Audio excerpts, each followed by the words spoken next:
Are you craving an overseas adventure or a little wellness escape, but maybe you're feeling a little uneasy about the world or even your finances?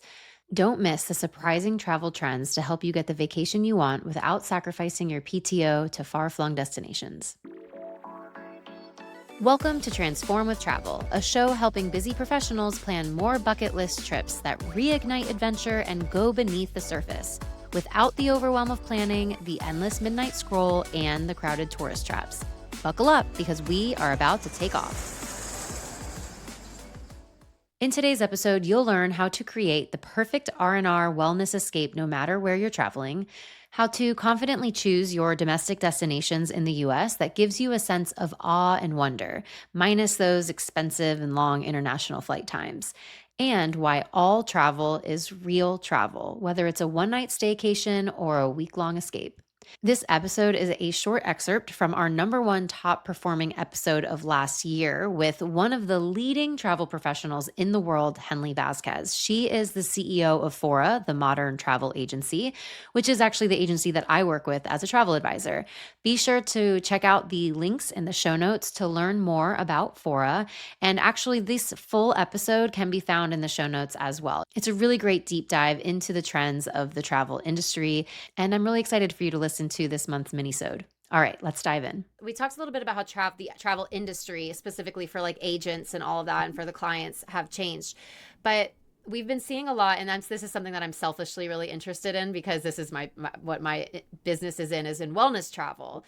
And I've Oh, been yeah. seeing a lot on LinkedIn about like there's loads of webinars on wellness travel and how can travel agents really cater to that type of client, how business travelers are now looking for wellness to be included. Totally. You are in the right area. That is actually, it's one of the things I should have mentioned earlier. I mean, one of the biggest changes from pre-pandemic to post is wellness travel because it was like pulling teeth for me to get somebody to like book a Miraval before. I mean, it was just not something like the idea of taking a trip that was focused on wellness was like kind of like I don't like a little bit not normal. I can think of like just a handful of times that I had clients that were interested in this. Now it's the opposite. Not only are they doing the very wellness focused trips, but they expect wellness to be layered into their regular stays. So you could take something like the ranch, which just opened in Hudson Valley, that came over from Malibu. That is, this is a focused program. It is plant-based eating. It is hiking. It is stretching. It's an incredible sort of reset for you. Or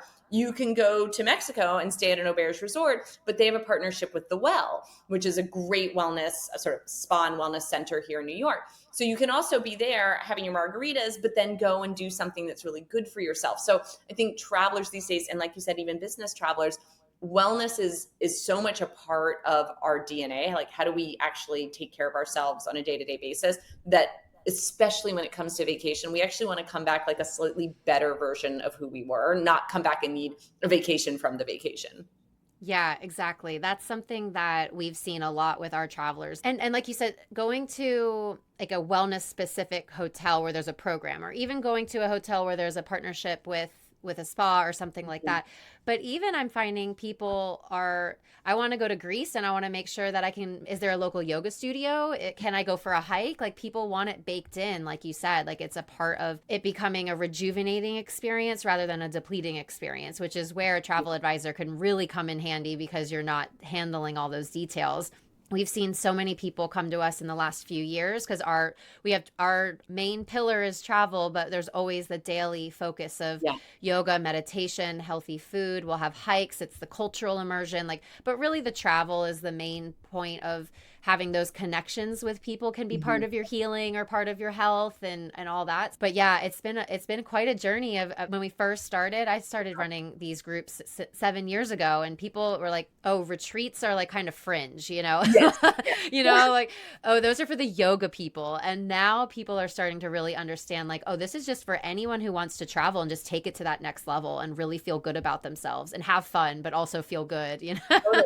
And learn something new. And I think in particular, when it comes to, okay, a lot of people may have gone to a yoga class in their neighborhood, but they go on a retreat to really like learn it and sort of take it to the next level and make it a part of what they do. Meditation is something that I think, we're all like, great, I would love to be somebody who meditated. I am distracted all the time. I'm not doing this. But a retreat is where you might actually sort of formalize that practice. Surfing retreats, hiking retreats, all of this. I think that interest in taking care of yourself and also being more active, that is like it's just in everything in travel now, which is super cool to see. Yeah, and I almost wonder like if that also is a byproduct of COVID when everyone kind of became aware of their health Yeah, and their impact, their I think eco so. impact, the whole thing. How cool. This is probably a question you get all the time. But where are you seeing in the next like 6 to 12 months? Where are you seeing in terms of like the mass trends of what people are looking to experience or places to go? Yeah, I think, look, obviously like Italy is going to always be Right. popular, but something that we noticed in our data after last summer is that Amalfi Coast was so busy that actually now when I look at what like our top destinations in Italy are for this summer, it's a little bit more off the beaten path. It's Tuscany on the coast. It's Umbria instead of Siena. It is, Mm. Sardinia, which by the way will completely blow up by next summer. All these brands are coming in. Go this summer before everything gets more expensive and busy. So it's people who are looking for, yes, I want to go to Italy, but I want something that's a little bit off the beaten path. Another one is Bhutan, which is as like it's so far flung. People often don't even know how to get there, but I think it's that combination of sort of activity and hiking and being outdoors somewhere that feels very like safe and sort of away from the worries of the world, and spirituality and discovering some of that. Bhutan is not a place that was frequently booked. We're booking it left and right now, which is exciting. Really? Didn't they have like a visa issue? Not an issue, but wasn't it hard to get in or something? It was very, they had limited visas and now they have done away with that. And they're also doing away with some of the daily fees that made it a relatively expensive destination to Oh, go to. wow. They've really protected that country. They've not wanted over tourism, and now they're starting to open up. Now, it's still never going to be over touristed because it's not easy to get to, and there's a limited number of flights that come in, really only from Bangkok or from Delhi. So it still takes effort to arrive, but they are starting to loosen up the requirements and welcome travelers in with a little more frequency, which is really cool. But it's also our backyard. Sometimes it's you're going to go to Bhutan, and sometimes it is like that. We saw the dude ranches take off, especially Yeah. during the pandemic. Not stopping that out west American trip, the sort of multi-gen reconnect with your family in a place that's very beautiful and very active is still a huge trend. That's so. Someone on a podcast asked me recently, where would it be surprising if someone like a guest, sorry, if a listener was like, "Oh, I would expect her to have gone there." She's like, "Where haven't you been? That would surprise me." And I was like, "Literally the West, like American, like the like out west. Like I haven't been like anywhere past Colorado. Like I Oh, really need to do my own country. I'm really bad at that." it's true. And that's something. I'm a travel professional, and during the pandemic when I started doing this, I was in Moab and I was like, wait, I have flown all the way to the Atacama Desert in Chile to see some really cool stuff, and like, this is pretty good here This too. is Like, what was cool. it? Yeah. Those kinds of things that you realize that you didn't, you kind of overlooked, and you were so busy running off into like, what's the next big destination? Let me like get there first. I want to go to the Atlas Mountains in Morocco, and then you look around and go, maybe I should do some of this too. It's a lot more affordable to get there with the flights. Right. Let's try it out.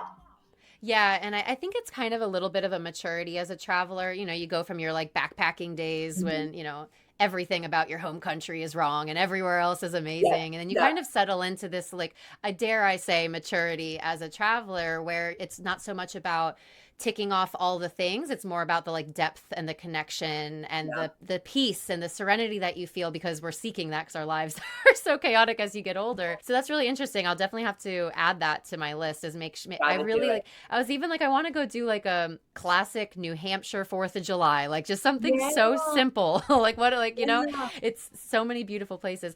I did really like when you mentioned Bhutan because it takes that extra step to get there, right? You're either going to have Yes. to go to Delhi, you're going to have to go to Bangkok, then from there, you're going to have to get a flight. It's not easy. And so I do love the places that do take a little bit extra to get to Mhm. because you find like the place is a little bit less saturated, or it's a little bit less overrun. I love that we can maybe take some snobbery out of travel, because sometimes it can seem like, especially when we're talking on travel podcasts and travel blogs, that it's like we're talking about these really exotic places like Sardinia and Bhutan. And that's great. Like, I love those places. However, for a lot of people, like with their time and their lives and their budget, like maybe just going even to like a local hotel in their own city and doing a staycation for a night is kind of where it's at for them. And I like don't want to ever treat that like it's not travel, because there's something so special about, again, feeling at home anywhere in the world, but also being able to like not go that far from home and get to be a different version of yourself. So if you're a mom, it's maybe doing that staycation with some girlfriends and sitting by the pool all day and having a bottle of rosé together and having a little checkout from your life so that you can check back in, but you didn't have to go that far. And so I think it's so nice to be able to pull that snobbery out of it and say, travel, there's different times to travel for different things, and every single bit of it is worth it. 100%. And I think we spoke about this earlier. Like, it comes back to a mindset.